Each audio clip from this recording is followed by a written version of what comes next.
మాకు లేకపోయినాడని చింతిస్తున్నారు. మనమంతా బడుగు ఇంకా ఎన్నో పథకాలు ప్రవేశపెట్టి మన జీవన శైలిని మెరుగుపరచాలా. ప్రతి ఒక్కరికి పదవులు వస్తాయి. ఓసీలో జనరల్లో కూడా బీసీలకు పదవులు రాయలసీమ జిల్లాలలో ఇచ్చిన ఘనత మన జగన్మోహన్ రెడ్డి. అంతేకాదు మన నూరు భాషా సంఘం వృత్తి ఉదాహరణకు చెమెను ఓసీ రెడ్డి మస్తానమ్మ నూరు భాషా కమ్యూనిటీ రాష్ట్ర మహిళా అధ్యక్షురాలు. గతంలో ఏ ప్రభుత్వాలు చేయని విధంగా నూరు భాషా కమ్యూనిటీ యొక్క సమగ్ర అభివృద్ధికి కృషి చేసిన కుటుంబం వైఎస్ రాజశేఖర రెడ్డి కుటుంబం, వైఎస్ జగన్మోహన్ రెడ్డి గారి కుటుంబం. ఈరోజు వైఎస్ఆర్ షాదీ తోఫా పరంగా ముస్లిం పేద నూరు భాషా అమ్మాయిలకు ₹1,00,000 ఆర్థిక సహాయం అందిస్తున్నారు అంటే ఆ ఘనత జగన్మోహన్ రెడ్డి గారిదే. గతంలో ఏ ప్రభుత్వాలలో మా కమ్యూనిటీ తరఫున కోఆప్షన్స్ కానీ, వార్డు మెంబర్స్ కానీ, కౌన్సిలర్లు కానీ, చైర్మన్లు కానీ, మార్కెట్ యార్డ్ కానీ ఇలా ప్రతి ఒక్క సంస్థలోనూ రంగంలోనూ మాకు అవకాశాలు గతంలో ఎప్పుడూ కూడా ఈ విధంగా రాలేదు.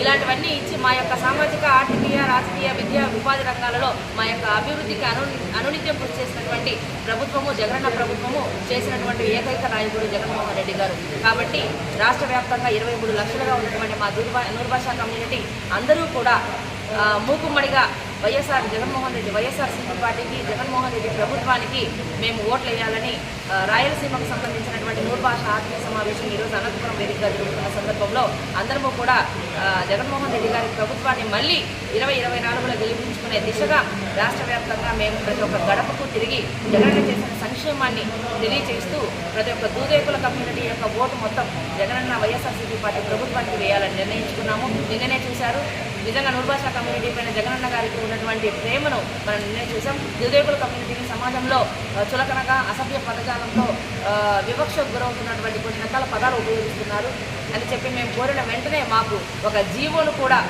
ఆయన 1860 జీవోను కూడా మాకు నిన్ననే ఇవ్వడం జరిగింది. అలాగే వైఎస్ఆర్ షాదీ తోఫా కానీ ముస్లిం మైనారిటీలకు ఏ ప్రభుత్వాలు ధైర్యంతో ఈరోజు టికెట్లు ప్రకటించలేదు. జగన్మోహన్ రెడ్డి గారు రానున్న ఎన్నికలలో 7 ఎమ్మెల్యే టికెట్లను కేటాయించారు. అలాగే గతంలో విజయవాడకి వెళ్ళి హజ్ యాత్ర చేసుకోవాల్సి వచ్చేది ముస్లింలు. కానీ ఈరోజు హైదరాబాద్ నుంచి హజ్ యాత్ర చేసుకునే క్రమంలో ఈరోజు విజయవాడ నుంచి హజ్ యాత్రకు 14 కోట్లు వెచ్చించి ఇక్కడి నుంచి హజ్ యాత్ర చేసుకునేలాగా ఆయన అవకాశాన్ని కల్పించారు. అలాగే మౌజంలకు, ఇమాంలకు గౌరవవేతనంగా 10,000, 5,000 అందించారు. ఈరోజు మద్రసాలకు మధ్యాహ్న భోజన పథకాన్ని అందించినటువంటి ఏకైక నాయకుడు జగన్మోహన్ రెడ్డి గారు.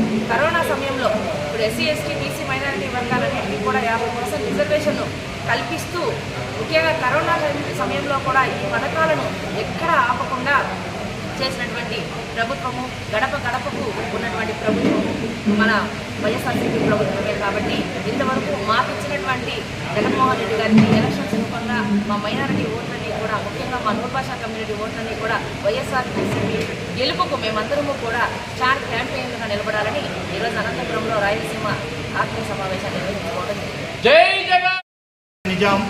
నేను అనంతపురం జిల్లా గౌరవాధ్యక్షునిగా దూదేకుల సంఘం గౌరవాధ్యక్షునిగా ఉన్నాను.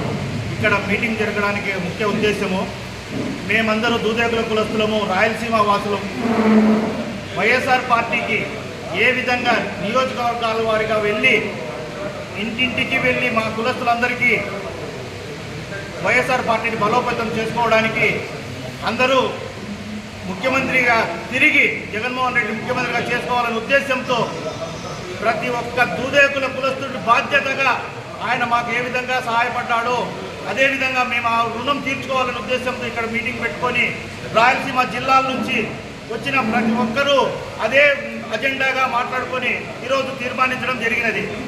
ఈ విధంగా మా మీడియా మిత్రుల ద్వారా మా దూదేకుల కులస్తులందరికీ జగన్మోహన్ రెడ్డి మరీ ముఖ్యమంత్రి కావాలని అందరికీ తెలియజేస్తున్నాం.